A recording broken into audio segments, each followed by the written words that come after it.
Good evening. I was thinking, if you're terrified already, you probably don't even want to hear from me.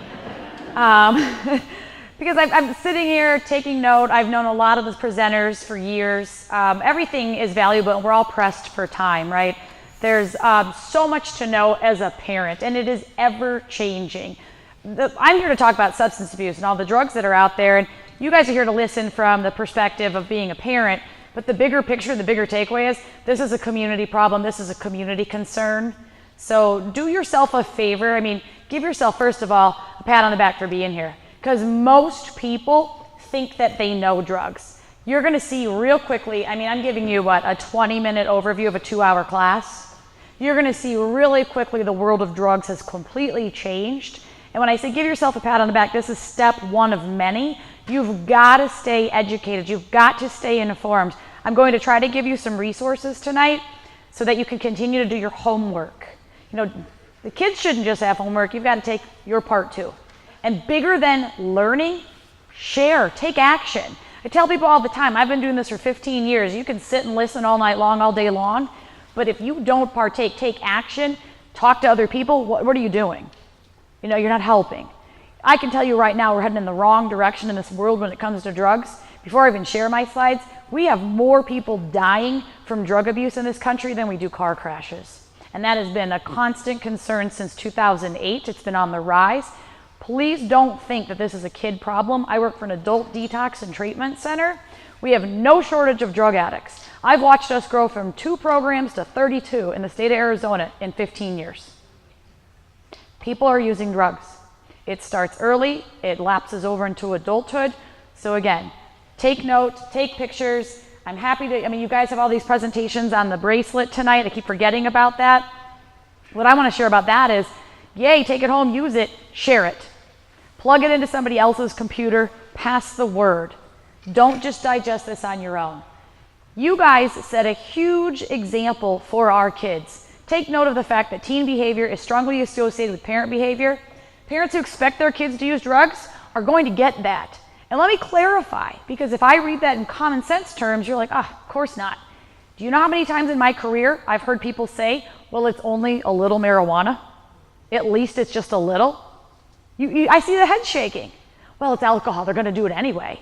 I'm sick of the excuse. Heighten your standards and expectations for yourself and your family and your children. You've got to be the adult role model that they need. Because I'm telling you right now, tie this all together.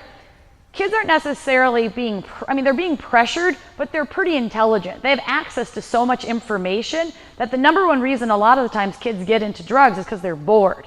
So fine, ground them, take away that fancy telephone, take away their iPad, their technology. You better hope that your kid stands for something else, right? Like, if they love singing, get them into singing lessons early. If they love color, artwork, early. Push them towards their passion so that they don't fall for anything when they're bored. Does that make sense to you guys? I always tell people, I'm more than my job. I love what I do. But you've got to find other passion, and we've got to start teaching that to our kids really early. And we've got to utilize each other. You know, that's actually one of the reasons Katie, Frank, and I, and a couple others collaborated on that book, Why Teens Fail. We know our message is important. We know we're adult role models to other people's kids. You wear one cap, but how many other ones do you wear? You know, I'll give myself as that example. I love being the neighbor, the aunt, the teacher. Not necessarily the mom, but the impact that I have on other people's kids. I'm not going to lie to you, as I'm sitting in the front row down here, my friend's 15-year-old daughter is texting me about some boy today at the school who was mean to her. She's not happy, and how just putting this all together, it makes sense for me to be sitting there texting her back that it's high school. It'll be okay. I'll call her later. You guys got to understand how much you matter and the role that you play, because we've got a huge battle. And here I'm telling you, I work for an adult detox and treatment center, so we deal with the irrational drug brain. It's no different than the 15-year-old, lack of life experience, teen brain that doesn't know a lot but is exposed to a lot, that has a lot of pressure to try to fit in. You know, it's rough enough if one of us goes through a divorce, loses a job, something like that changes. We have coping skills. We have life experience to know it's going to get better. Does 15 know that? They don't always know that. So again, we've got to really push them towards their passion, heighten standards and expectations, don't expect them to use drugs, challenge them, talk to them, listen to them. They want to share. All right, that's not even talking the drugs. So now I'm down to a matter of time just to give you a highlight of what's happening. People know alcohol, tobacco, and marijuana. They've been saying that historically for a long time. But the reality is, kitty, aka gateway drugs, things they try first are the top 4. Alcohol, tobacco, marijuana, and prescription drugs look a lot different today. Before I even click here to show you the upcoming slides, alcohol can be in a powdered form and it can be in food. Cigarettes, we're talking vaping devices and e-cigs, which I'll make sure I cover. They're more like aerosols and solvents. These things blow up. Marijuana is cooked like methamphetamine. Everyone freaked out about a meth lab. You should be just as concerned about a marijuana lab in your community today. If you don't know what dabs, wax, butter is, there you go. You've got homework. You need to look that up. Prescription drugs. Over half the time somebody dies from drugs in the United States of America, it's from prescription drugs. People still want to talk old school. Just say no, meth is death, crack is whack, cutesy little sayings that rhyme. They're still bad, but people are tempted by legal. They have access to legal. The most dangerous drugs we have are the legal drugs. And legal does not mean safe, but it is readily available. Mark my words, they're some of the most dangerous drugs that exist out there. Talk to your kids about that, because what I really see a lot of the times is high school and young adults. Well, it's legal, I'm not going to get in trouble. You could die. You could hurt somebody. And they're just not, they don't see the bigger picture, and we've got to connect that. Powdered alcohol, not to frighten you, to heighten your awareness. It exists. You can buy, it's one thing to see a Crystal Light package go into a bottle of water. It's another thing to understand that right down here on Kyrene Road in Tempe, the alcohol headquarters exist. This international company is in our town, right? You can buy margaritas, vodka, and pour it into water. How many of you would have thought to question that prior to tonight? You need to know.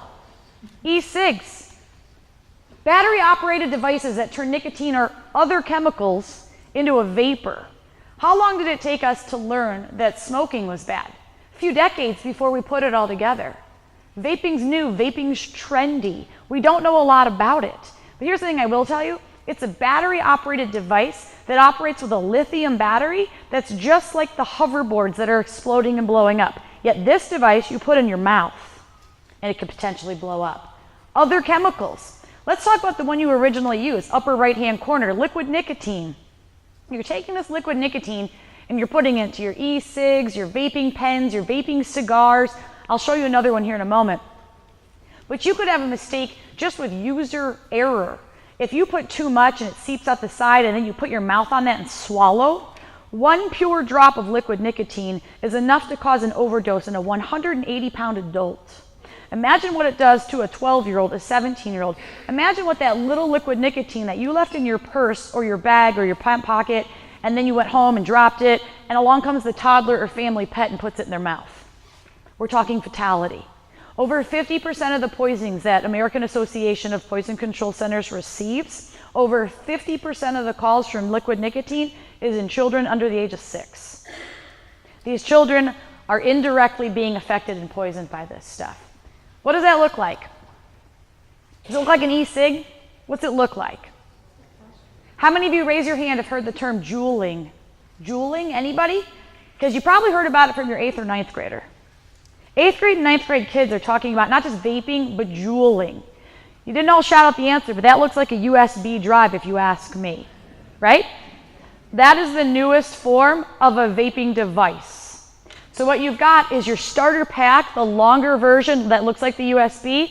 You've got your flavor pods that are filled with the liquid nicotine that snap onto the end of the device and heat up, and you vape, you draw from the heated up device. So they're trying to say that it's a safer alternative, right? That you're putting the liquid part on there. Mark my words, that's a whole nother class. You guys all talk social media. They just touched on it.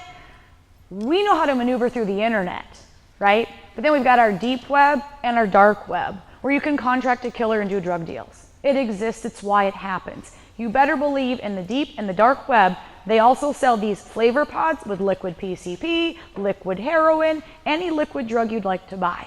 There's a will, there's a way. And when it comes to drugs, it's popular, it's trendy, it makes money. And the bigger thing is, even if you think, no way would a high school kid touch that, it exists. It's out there. It's available via the internet. I'm gonna move through this really fast. I was watching the clock, I have limited time. Show kids pictures. They resonate with everybody. You know, as I do my big trainings for law enforcement to parents to kids, stories stick. And I'll tell you what, this is a big conversation point for young people, is to understand that you could take that vaping device, click it in your mouth, and it could blow apart. And in this case, it blew apart in his mouth, broke apart, the second part embedded in his throat where it ripped apart again, landing him in a coma for 3 months. People's teeth, the bone that holds their teeth, their tongue, their lips are being blown off when they're using these devices. Many of you might have seen recently all these devices that are blowing up in people's pockets. You know, ladies, we carry our purses. Men, it's like, hey, my cell phone, my keys, my vaping device, my change is in my pocket. There's been a couple of cases where the device was activated just by things clicking around in the pocket, and there's been an explosion. There's been explosions at gas stations, and nowadays in the world that we live in, any kind of explosion is very, very scary. So you've got to think bigger than. You've got to ask questions. You can't just assume, oh, it smells like a Febreze, it smells clean, it's healthier. You know, I can give you the history of cigarettes because there is one. I can give you the history of heroin because there is one. But with all this new stuff, no history, we're just guessing. And stuff that I've already stated, we're on the rise, and half of, like I said, are occurring under the age of 6. Take a look at the AAPCC website, and you'll see a lot of the trends that are happening in poisonings in this country. BHO, how many of you are not familiar with BHO? Raise your hand, please, because that's the new marijuana. That's exactly what this is. BHO, butane honey oil or butane hash oil, is cooked marijuana. Now you've got to keep up with the names, guys. There's going to be dabbing. We're hearing the music about it. Dabs, wax, shatter, butter. It's all related. Now let me show you the pictures. It's not like you're necessarily looking for a bag of weed. It still exists. But when you cook this stuff with butane, which I'll show you here in a moment, you're going to end up with the consistency behind me. And now you're going to have to start checking EOS lip balms, Carmex containers, because this is where they store the honey, the butter, the wax. It's easy. They literally take their marijuana, their leafy green, they stuff it in a tube. I mean, you're getting like the 10-cent version here. If you look it up, there's a more extensive way of doing this. But to understand that all you need to do is stuff marijuana in a tube and grab a can of butane and squeeze and compress it through and let the butane collect over the marijuana leaves through a filter into a bowl. And then you take that bowl and put it on top of a flame. Common sense tells you there's a potential that that's going to blow up. Irrational drug brain or young, inexperienced teen brain might not know that.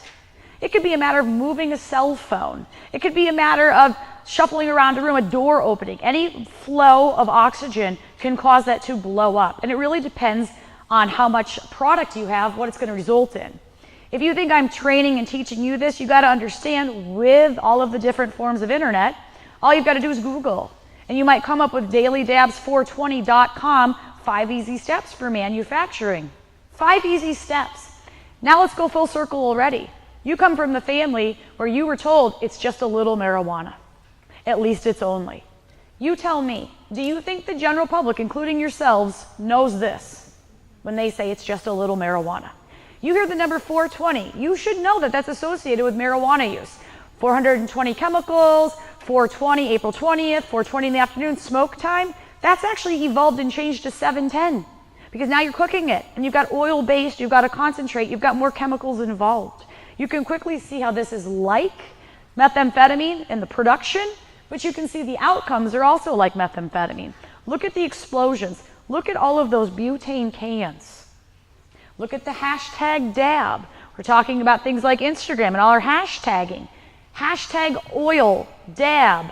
These are clear signs of pro-marijuana use. These are pictures that I took from the internet just showing you how easy it is to manufacture this and that waxy, buttery substance that has been found here in the Tempe School District.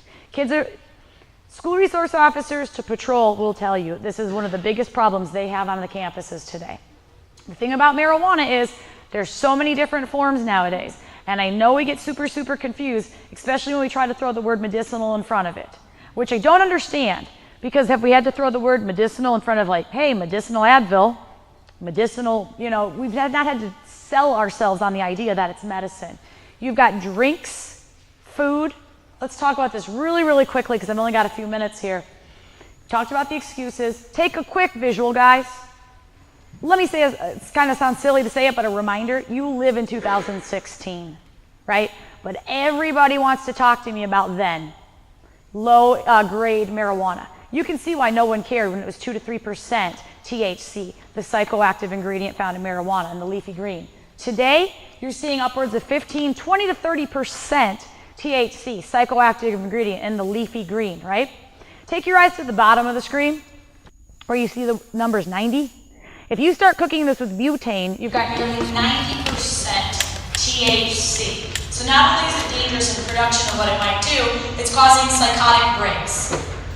Everybody talks about this one, but I will ask a quick question in my short few minutes. What's medical marijuana?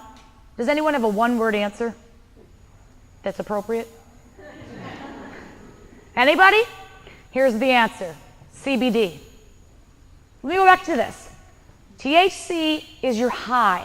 The higher grade THC, the more psychoactive ingredient response, the more psychosis, breaks, just hallucinations, delusions. Non-psychoactive. This is the calming. This is someone suffering from seizures. This might reduce them. This is someone with nausea and vomiting going through chemo. This might reduce it. Mark my words, if our current laws stated that medicinal marijuana was only CBD, and if you carried or used THC, you'd be in trouble, you'd be a violation, I'd back it. But that is not what our laws state.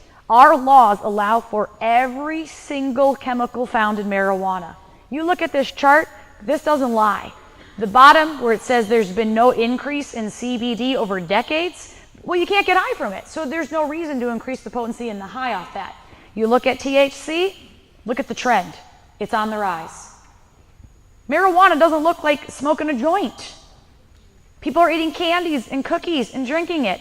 And you've got to be aware of the potency. A lot of the times it says 1/5 of a cookie, 1/6 of a brownie, 1/5 of a drink. This onset could be 20 minutes, it could be 2 hours. What if someone feels like I didn't feel it, so they eat 2 cookies? We know that there's been a lot of stories. No one would have seen Pop-Tarts had I not circled it. Upper right-hand corner, Karma Candy. I'll tell you a really sad and sick story. Not about children. About a 48-year-old man, husband and father of 3 from Denver, who ate that 101 milligrams of THC Karma Candy. He was acting crazy, delusional, hearing things. His 44-year-old wife called 911. My husband ate this medical marijuana, she said. We have 3 teenage sons in the house. I don't want him to embarrass himself any further, hurt us, or hurt himself. Is there anything you can do? The call ended 11 minutes in when he shot her in the head. The headlines read, Colorado dad pleads not guilty to shooting his wife dead in front of their 3 sons after hallucinating on pot candy. His family is currently suing that company because they didn't list the side effects of delusions, paranoia, or hallucinations. So if you think that marijuana is safe, if you think it's no big deal, mark my words, in the little time that I've shared with you, there's many forms, it's completely changed, it's on the rise. This question probably makes sense that no THC is good. You know what I mean? CBD, go for it. If the laws were correct, that would make sense. And I'm going to take that extra few seconds that I lost to share. November 8th, things might look a lot different in the state of Arizona with this coming up on our ballots. You need to educate yourself, not just for your kids, but for yourself.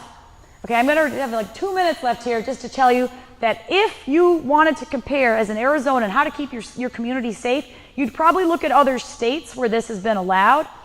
In short, they basically said if they approved recreational marijuana for adults in Colorado, it wouldn't impact the children. Teens in Colorado are using it at a 74% greater rate than the national average. Take your eyes down towards the bottom there. In states that marijuana is being, marijuana-friendly states, 600% increase in accidental ingestion with our kids. Kids are accidentally consuming. So now it's not just a matter of did they choose to do it, they're accidentally eating those cookies and those candies. I have like 90 seconds to tell you that prescription drugs, not even that, I see. Prescription drugs. I know, they told me they're gonna put the stop sign 5 times. That's the first time, so I have a minute. I'm a quick talker. You knew this. We love prescription drugs in this country, and we're an overprescribed society. So I will condense it by saying the CDC even announced in March, Centers for Disease Control, we screwed up. We overprescribed America. We're calling back prescriptions, and we're reducing the numbers that we give. Because I'm telling you right now, so many people struggle with addiction. The numbers are out of control. I wouldn't be doing my job and be doing this justice if I didn't explain that just because the doctor prescribes it to you doesn't mean it's safe. We've got to learn a better way to pain manage ourselves, because if somebody gets physically addicted to this prescription medication, and it doesn't take much, and all of a sudden they stop use, whether it's because they cut themselves off from it, they run out of a prescription, they get violently sick, the withdrawal of nausea, diarrhea, vomiting, muscle pain, bone pain, tremors, and shakes is ugly. I can't imagine it, you can't either, for the afternoon. They're going through it for 7 to 10, 15 days. And a lot of them figure, I got sick because I stopped using. So they keep using. And I'm telling you, the only thing that's going to result from that is respiratory arrest. They'll kill themselves. They will stop breathing. If not, they'll keep using, and they'll get into a life of crime. The body basically the brain forgets to tell the body to breathe. I know I'm right here towards the end.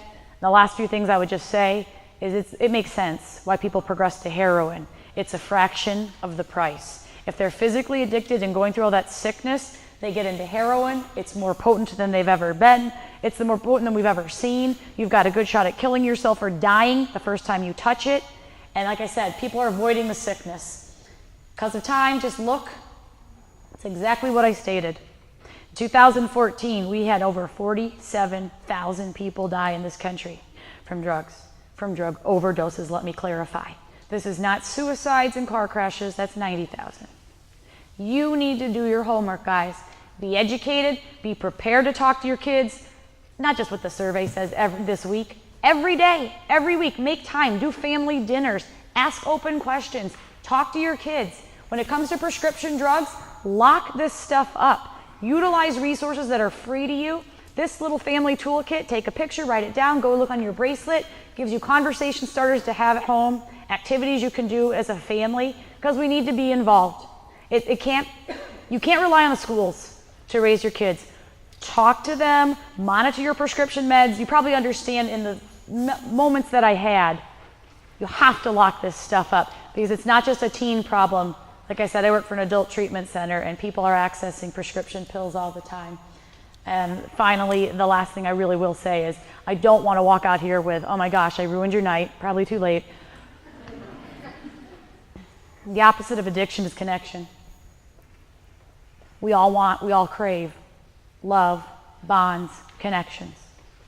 Some of these kids really lack it and are gravitating towards high-risk behaviors. If you don't feel comfortable, surround your kids with other positive adult role models. Do yourself a favor. Take note of everything tonight. Watch some of these TED Talks where you can get more information, because love, belonging, and connection are the universal sources of true well-being. And I want to leave you on that positive note because it's a lot, but thank you, Tempe. Thank you, everyone that was a part of this tonight. I mean, there's still much more, but you see how much there is constantly to digest and learn. So thank you guys for making this a priority tonight, and thank you for your time. So much. Thank you.